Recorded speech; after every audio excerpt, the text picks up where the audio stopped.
करें यूहन्ना। तीसरे दिन काना गलील में एक शादी हुई और यीशु की मां वहां थी और यीशु और उसके शागिर्दों की भी उस शादी में दावत थी। और जब मैं हो चुकी तो यीशु की मां ने उससे कहा कि जिनके पास मैं नहीं रही। यीशु ने उससे कहा, ऐ औरत, मुझे तुझसे क्या काम है?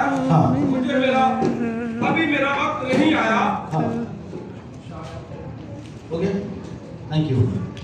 खुदा का शुक्र करते हैं इस अच्छे वक्त के लिए जो खुदा ने दिया है। ये कलाम से शायद यूहन्ना की इंजील में सबसे ज़्यादा हमने मैसेजेस को सुने होंगे। बहुत ही ज़बरदस्त एक कलाम है। कलाम में जाने से पहले मेरे कुछ अजीज़ जो अपने मुल्क गए थे वो वापस आए हैं। भाई सागर हमारे बीच में मैं देख रहा हूँ। कुछ बहन हैं जो अपने मुल्कों में गए थे, वहाँ से वापस आए हैं। उन सबों का मैं शुक्रिया अदा करता हूँ। खास करके सागर के फादर का सर्जरी था पाकिस्तान में, वो सब अच्छी तरीके से होने के लिए खुदा ने मदद किया और तंदुरुस्ती के साथ उनको देखकर सागर लौट कर हमारे बीच में आया है, इसलिए मैं खुदा का शुक्र करता हूँ। मेरा बेटा, आप लोग सब ने उसके लिए दुआ किया और हकीकत बोलो तो मैं भी अंदर से थोड़ा सा डरा हुआ था कि ये 10वीं पास होगा कि नहीं होगा।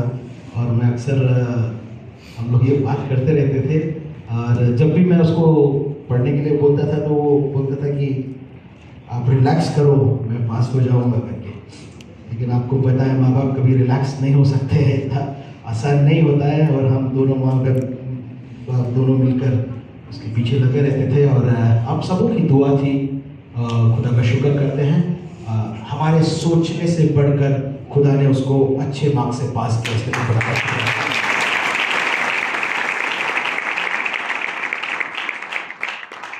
सबसे उसका टफ सब्जेक्ट था मैथ्स और मैथ्स में खुदा ने बहुत ही अच्छे नंबर, मतलब 100 में 88 नंबर मिलने के लिए प्रभु ने मदद की।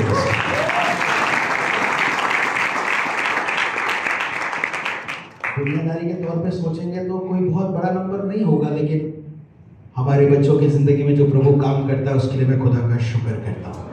हालेलुया। हमारे सारे बच्चे, उन सबों के लिए हम दिन रात प्रार्थना करते हैं और हमारे सारे बच्चे दुनिया के कोई भी कोने में क्यों ना हो, वहाँ पर वो शाइन करने पाए खुदा के लिए, वो चमकने पाए खुदा के लिए। हमारी दिली तमन्ना यही है कि हमारे बच्चे खुदा की खिदमत में जाने पाए और कुछ चीज़ों से बढ़कर और कोई भी दुनिया की पोजीशन से बढ़कर। हमेशा मैं उसके कान में ये बात को रखता हूँ कि तू खुदा के लिए बना है और खुदा की खिदमत तुझे करना है। इसलिए मैं खुदा का शुक्र करता हूँ। इससे बढ़कर और कोई अच्छी बात इस दुनिया में नहीं हो सकती है।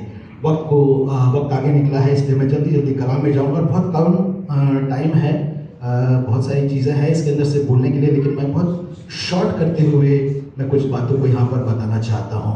यूहन्ना की इंजील में जब हम जाते हैं तो यूहन्ना ने मिरेकल करके कोई शब्द का वहाँ पर उपयोग नहीं किया है।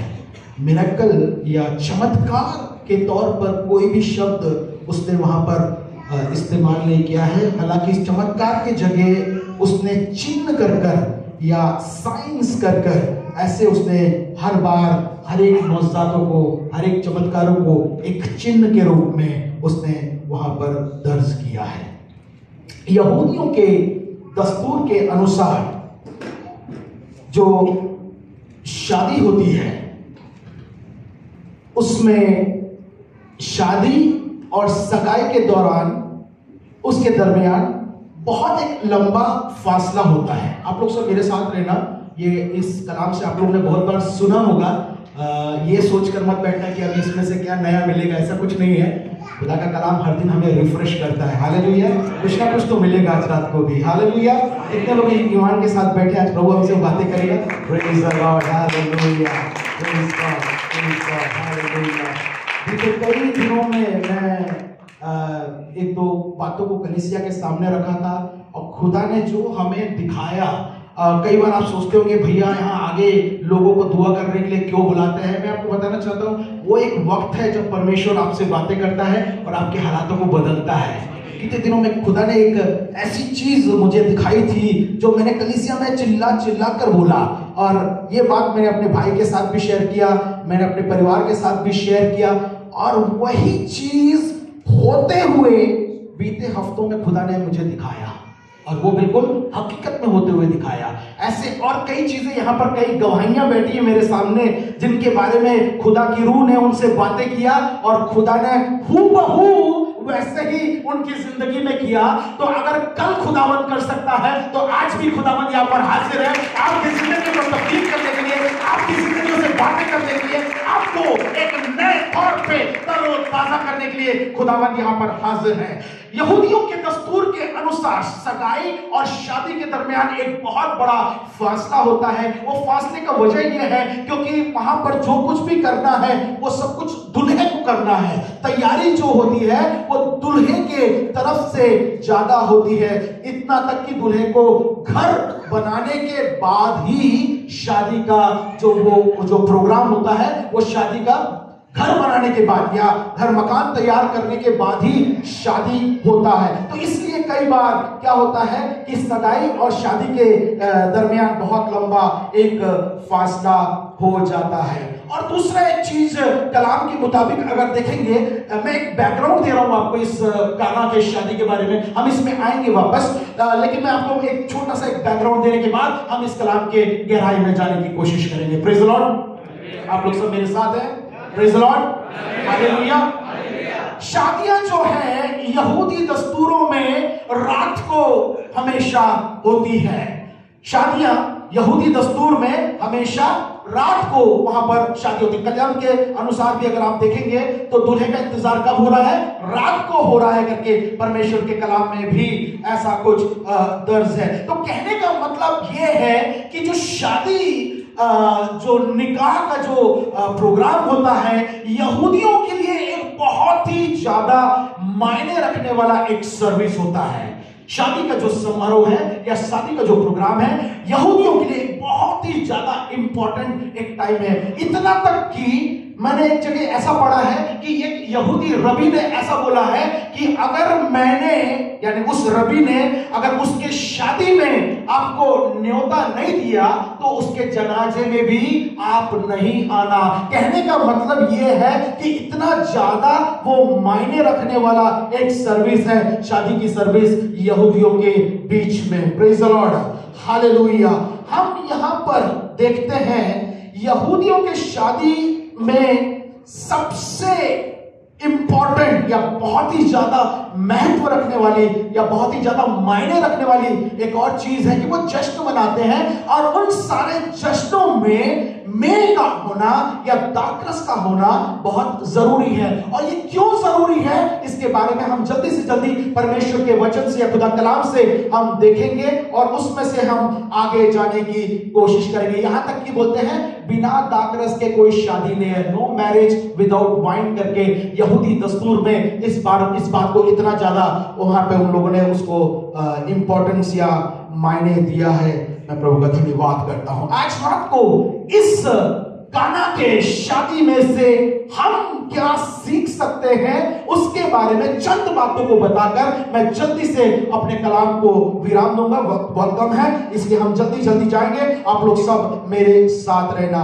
मैंने जैसे बताया यहूदियों का जश्न का सबसे खास हिस्सा होता है मेल या दाखरस का होना। इसलिए हम लोग जल्दी से एक वचन को निकालेंगे, यशायाह नबी की किताब में जाएंगे 5 उसका 12। कोई मुझे पढ़कर जल्दी से मदद करना। 5 का 12। और उनके जश्न की महफिलों में बरबत और सतार और दफ और बीन और शराब है।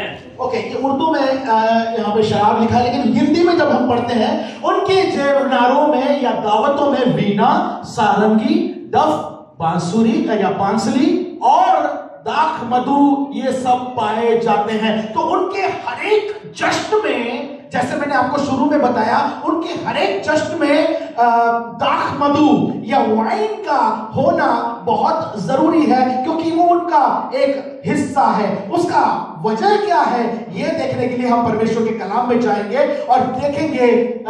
जल्दी से हम लोग निकालेंगे उत्पत्ति या पैदाइश की किताब 27 उसका 8। मैं एक बैकग्राउंड दे रहा हूं आपको ताकि हम इसके कलाम में हम लोग पहुंचने की कोशिश करेंगे। उत्पत्ति, Genesis chapter 27 verse 28. So सो ए मेरे बेटे, इस हुक्म के मुताबिक हाँ, जो मैं तुझे देती हूँ, हाँ, मेरी बात को मान, हाँ, और जाकर रेवड़ में से बकरी के 2 अच्छे बच्चे नहीं नहीं नहीं नहीं नहीं नहीं, आप गलत पढ़ रहे हैं। 27 का 28, खुदा आसमान की ओस और जमीन की फरबी, धीरे धीरे धीरे, खुदा आसमान की ओस और जमीन की फराबी, जमीन की फराबी और बहुत सा अनाज, और बहुत सा अनाज, और मैं तुझे बख्शे। कौन बख्श रहा है ये? कौन बख्श रहा है ये? आप लोग मेरे साथ आना, नहीं तो आप लोग समझ नहीं पाओगे। इस कलाम को अगर समझना है तो आपको मेरे साथ होना बहुत जरूरी है। तो मैं जब जब आपको पूछूं, आप मुझे रिएक्ट करना या रिएक्शन देना उस पर। तो यहां पर हम देखते हैं, परमेश्वर तुझे आकाश से ओस और भूमि की उत्तम से उत्तम उपज और बहुत सा अनाज और नया दाख मधु दे। तो कौन दे रहा है यहां पर? कौन दे रहा है यहां पर? इसलिए मैंने बोला कि हर एक जश्न में मेह का होना या दाख मधु का होना जरूरी इसलिए है क्योंकि यहूदी ये समझते हैं कि दाख मधु का या मेह का प्रेजेंस जो है वो खुदा के बरकतों को या खुदा के आशीषों को वहां पर दिखाता है। कितने लोग समझ रहे इस बात को? समझ आया? तो यहां पर क्या लिखा है? सो परमेश्वर यानी तो खुदा तुझे वो देता है। इसलिए खुदा ने जो दिया इसलिए वो उनके जश्न का सबसे खास हिस्सा है। अगर सोओगे तो मैं बुला दूंगा। Hallelujah, praise the Lord. तो उनका सबसे खास हिस्सा इसलिए है क्योंकि वो परमेश्वर देते। एक और कलाम हम जल्दी से निकालेंगे, होशिया की किताब में जाएंगे, नबूवत में 2 का 8 क्या? होशिया 2 का 8, होशिया 2 का 8।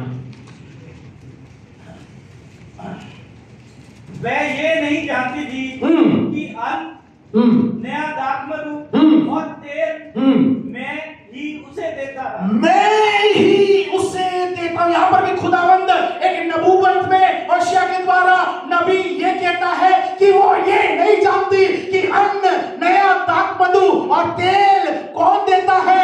खुदावंद देता है।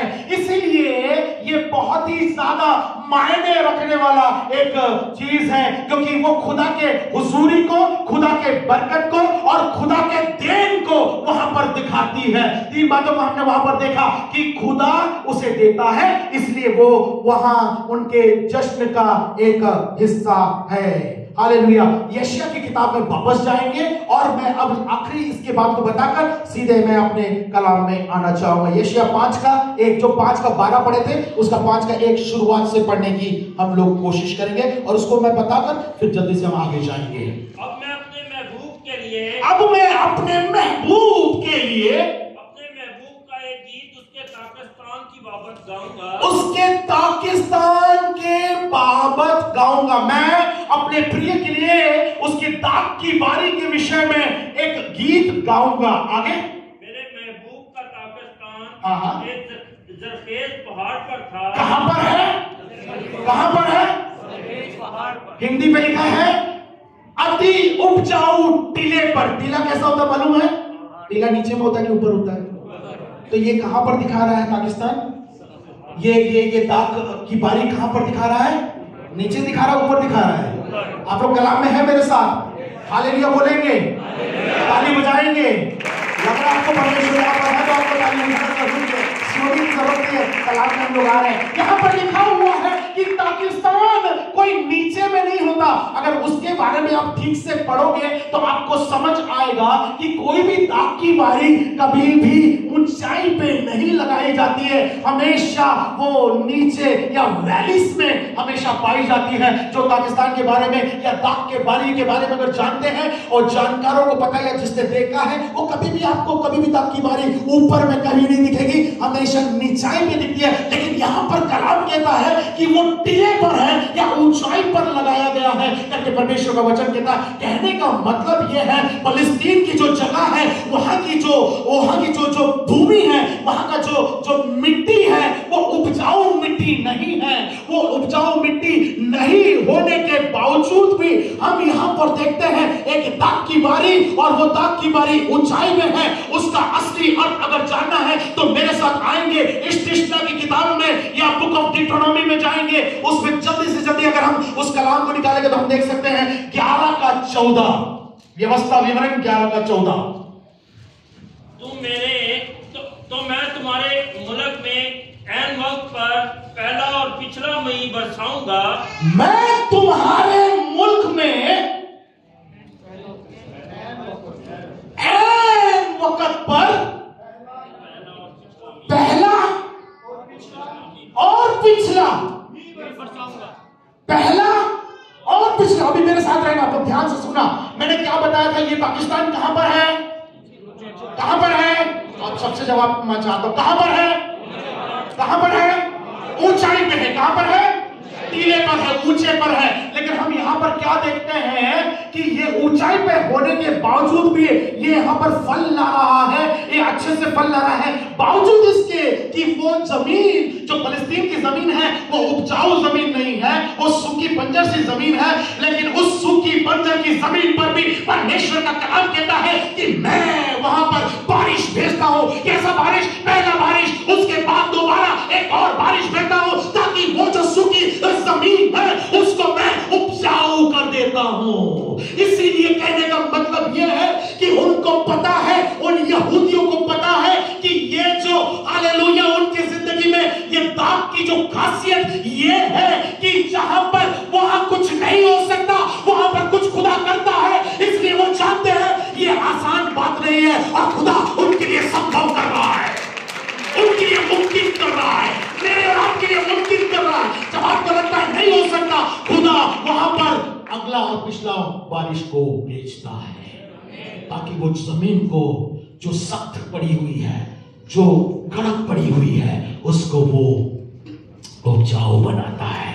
ये बात यहूदी अच्छे से जानते हैं, इसीलिए वो मैं को या दाख को अपने शादी का और अपने जश्न का एक खास हिस्सा मानते हैं। अब हम अगर इन शॉर्ट में इस सारी बातों को अगर हम देखेंगे तो ये कहने का मतलब ये है कि ये एक दाख महज दाख नहीं है, ये उनके आशीषों को, ये उनके बरकतों को दिखाता है। Praise the Lord, hallelujah. ये एक महज दाख नहीं है, ये एक महज दाख या क्या बोलना चाहिए, मैं अकेला नहीं है, ये उनके बरकतों को दिखाता है। अब हम वापस आएंगे कहां पर? काना के घर में वापस आएंगे। क्या की कमी है वहां पर? काय की कमी है वहां पर? मैं की कमी है, मतलब खुदा के बरकतों की कमी आ गई वहां पर।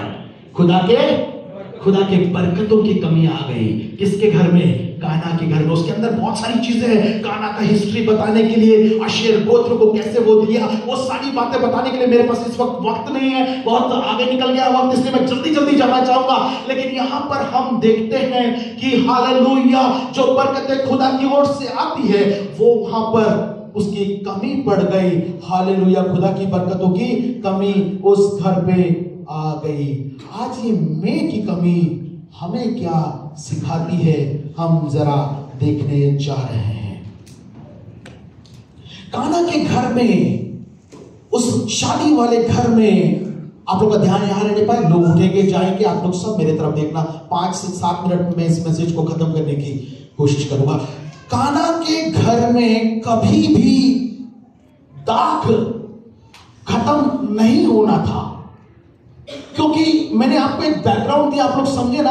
ये शादी की जो तैयारी होती है वो 1 या 2 दिन की तैयारी नहीं है, वो काफी मशक्कत करने के बाद, वो सब कुछ वहां पर जो है कैलकुलेशन करने के बाद वहां पर ऐसा एक तैयारी किया जाता है। लेकिन हम यहां देखते हैं ये सारे कैलकुलेशंस करने के बाद भी वहां पर कमी आ गई।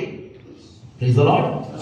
हमारी जिंदगी में भी यही होता है, हम बहुत सारी चीजों को कैलकुलेट करते हैं, हम बहुत सारी चीजों को प्लान करते हैं हमारी जिंदगी में, लेकिन वो प्लान सब कुछ पूरा नहीं होता है। कई बार वहां पर उलट फेर हो जाता है, जैसे हमने प्लान किया वैसे कई बार हमारी जिंदगियों में नहीं होता है। ऐसा होता है कि आपकी जिंदगियों में जो आपने प्लान किया और ऐसा नहीं हो रहा, ऐसा आपको लग रहा है ऐसा कहीं पर भी आपकी जिंदगी में, तो मैं आज रात को आपको कलाम में एक और बार हौसला अफजाई करना चाहता हूं कि खुदावंद कैसे हमारी जिंदगियों में, आज रात को आप खुदा की ओर देखकर बोले, खुदा जो काना के घर में हुआ था मेरी जिंदगियों में नहीं होने पाया है।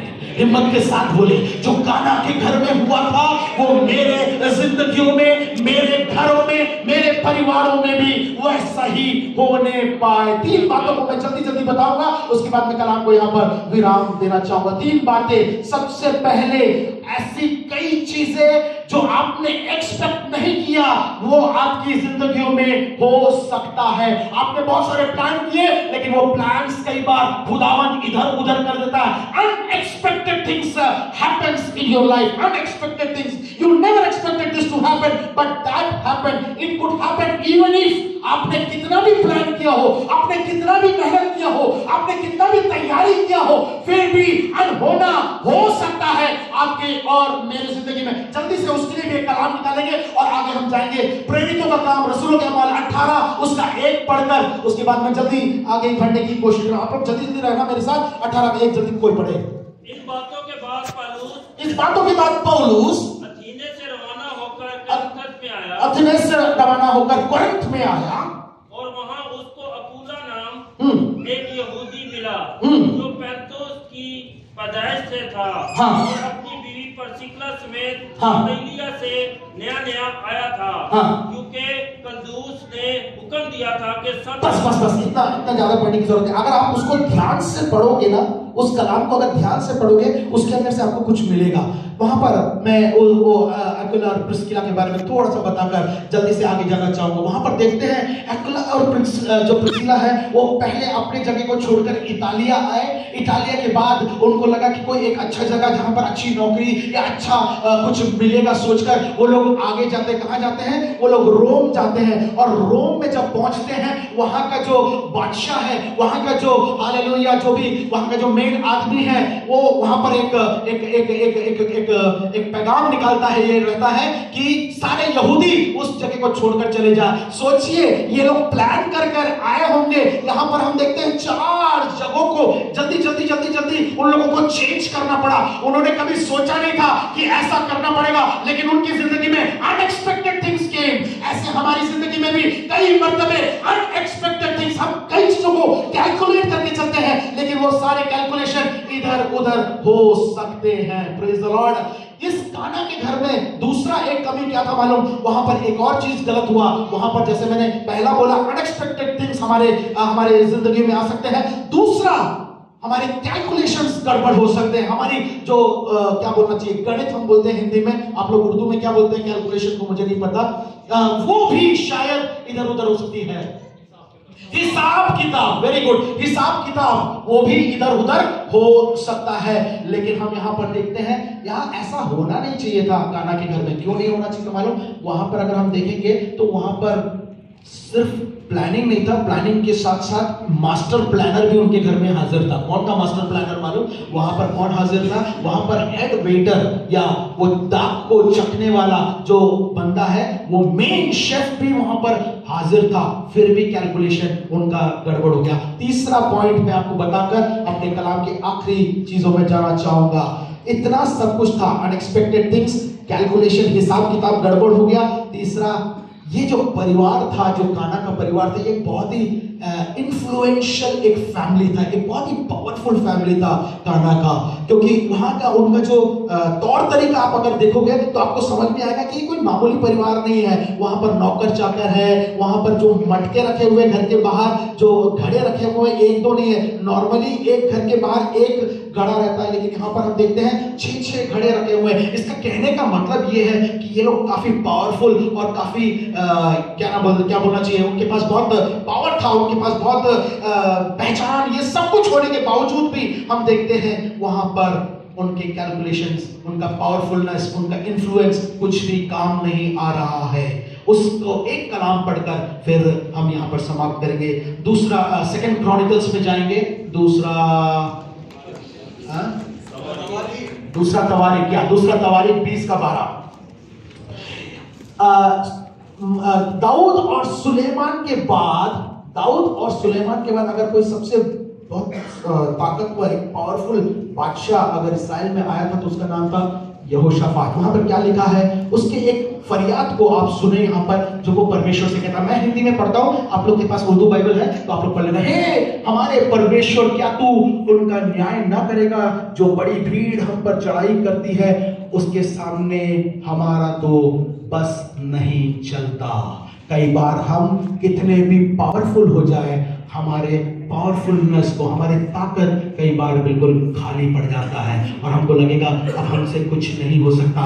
ये आदमी के पास, इस राजा के पास अच्छा सैन्य था, उसके पास अच्छी फौज थी, उसके बावजूद भी वो क्या कह रहा है, हमसे कुछ नहीं हो सकता। आज यहाँ पर मेरे अजीजों जो मुझे सुन रहे हैं, शायद आपकी हालत भी ऐसे ही कुछ हो सकती है, आपसे भी कुछ हो नहीं रहा है। अगर हो नहीं रहा है तो एक खास खबर आज रात को बताना चाहता हूं। इस काना के घर में हमने बहुत सारी कमियों को देखे, लेकिन एक अच्छी खुशखबरी वहां पर थी। वो खुशखबरी था, वहां पर कोई हो या ना हो, वहां पर यीशु मसीह मौजूद था।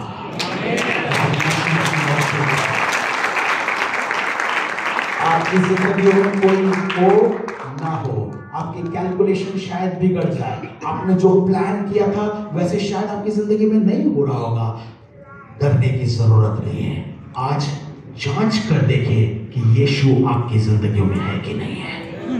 Tonight just examine whether Jesus is there or not। अगर यीशु आपके घर में है तो मैं आपको एक बहुत ही खास बात बताना चाहता हूँ। यीशु अगर आपके घर में है तो आपके घर की कमियों को वो पूरा करने के लिए तैयार है। कमियां जरूर आएंगी, मुश्किलें जरूर आएंगी, बीमारियां जरूर आएंगी, परेशानियां जरूर आएंगी, ये सब कुछ रहेगा, लेकिन यीशु अगर आपके घर में, आपके परिवार में है तो आपको डरने की जरूरत नहीं है। जैसे हमने आज गीतों को गाया, हम डरते नहीं हैं, डरो मत, चुपचाप खड़े रहो, ये सब बातें अच्छी है, लेकिन ये नहीं डरने के लिए एक बात का होना जरूरी है कि यीशु मसीह आपके और मेरे घर में होना जरूरी है। कई बार हम यीशु मसीह को एक मेहमान का दर्जा देकर छोड़ देते हैं। कई बार हम यीशु मसीह को एक मेहमान का दर्जा देकर छोड़ देते हैं। आप लोग सब बंद करें, एक छोटी सी बात बताना चाहता हूं आपको। खुदा कलाम कहता है, यीशु मसीह बोलता है, मैं द्वार पर खड़ा खटखटाता हूं, कौन मेरे लिए दरवाजा खोलेगा? जो मेरे लिए दरवाजा खोलेगा मैं भीतर आऊंगा और उसके साथ भोजन करूंगा। खुदावन आपके साथ भोजन खाना चाहता है। क्या आप अपने दिल के दरवाजों को खोलने के लिए तैयार हैं? क्या आप अपने दिल के दरवाजों को खोलने के लिए तैयार हैं? अगर दिल के दरवाजों को खोलने के लिए तैयार है तो खुदावन आपके घर में आने के लिए भी तैयार है, और इतना ही नहीं, वो आपके घर में आकर वो खाना भी खाना चाहता है। आज रात को शायद ऐसी कोई भी सिचुएशन से आप होके जा रहे होंगे, लेकिन डरने की जरूरत नहीं है। द्वार पर खड़ा मैं खटखटाता हूं। आखिरी आयत निकालेंगे, लूका की इंजील में जाएंगे, लूका की इंजील 24 और उसका 29 और 30। 24 का 29 और 30। अब देखना कि यीशु जब आपके घर में आ जाता है तो वो क्या करता है। आप बड़े ध्यान से इस कलाम को सुनना और समझना, नहीं तो आप इस कलाम को नहीं समझ पाओगे। कोई मुझे उर्दू में बड़े आवाज में पढ़कर सुनाए इसको, 24 का 29 और 30। उन्होंने उसे ये कहकर मजबूर किया, हाँ, कि हमारे साथ रह। हाँ। एक मिनट पहले अब बोलो, फिर से पढ़ो। उन्होंने उसे ये कहकर मजबूर किया कि हमारे साथ रह, हमारे साथ रहे, क्योंकि शाम हो जाती है, क्योंकि शाम होती जा रही है और दिन अब बहुत ढल गया। दिन अब बहुत ढल गया, बस वो अंदर आ गया। बस वो अंदर आ गया। कौन अंदर आ गया? कौन अंदर आ गया? यीशु कहता है, अगर द्वार पर खड़ा मैं खटखटाता हूं, जो मेरे लिए दरवाजे को खोलेगा, मैं उसके घर के भीतर आऊंगा और उसके साथ में भोजन करूंगा। यहाँ पर इन्होंने अपने घर के दरवाजे को खोला, यीशु मसीह उनके घर के अंदर आ गया। उसके बाद क्या होता है? ताकि उनके साथ रहे, ताकि वो उनके साथ रहे।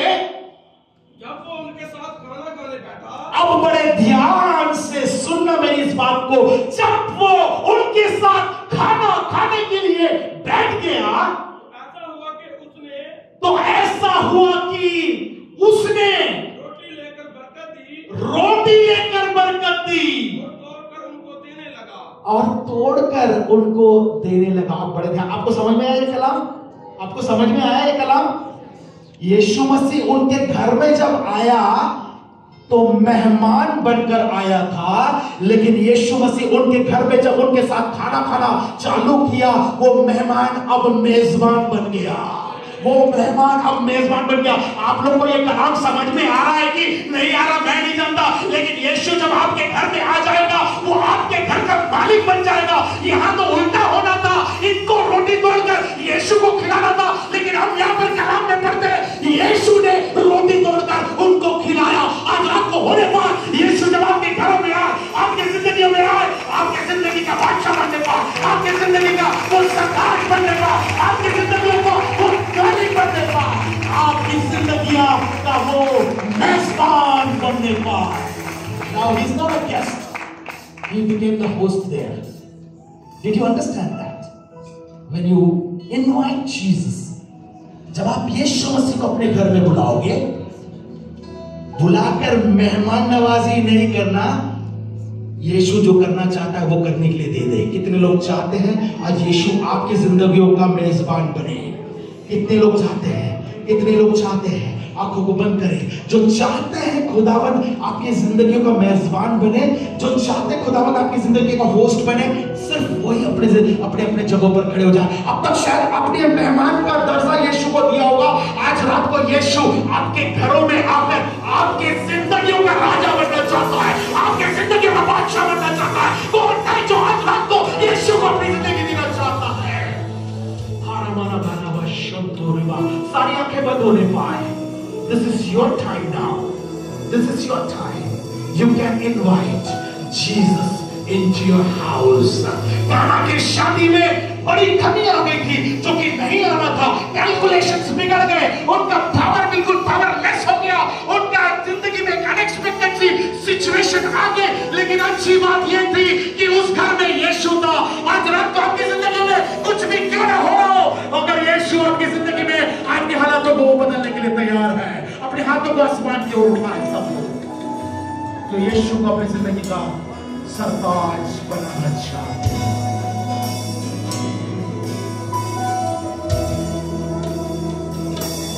मेरे पास वक्त कम है,